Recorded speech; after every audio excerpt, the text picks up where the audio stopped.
فربنا بيقول الله ودود، يعني محب لكم عطوف. ولذلك في الحديث القدسي الذي جعل الله فيه منهج عباده المؤمنين يقول الله عز وجل: يا ابن آدم لا تخافن من ذي سلطان ما دام سلطاني باقيا، وسلطاني لا ينفد أبدا. يا ابن آدم لا تخشى من ضيق الرزق، وخزائني ملآنة وخزائني لا تنفد أبدا.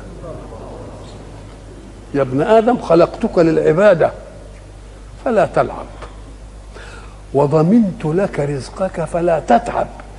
اوعى تفتكر تتعب يعني بجوارحك، تتعب بقلبك وتنشغل به. انت الجوارح تعمل والقلوب تتوكل. الجوارح تعمل والقلوب تتوكل. خلقتك للعبادة فلا تلعب، وضمنت لك رزقك فلا تتعب. فهو عزتي وجلالي إن رضيت بما قسمته لك أرحت قلبك وبدنك، وكنت عندي محمودا.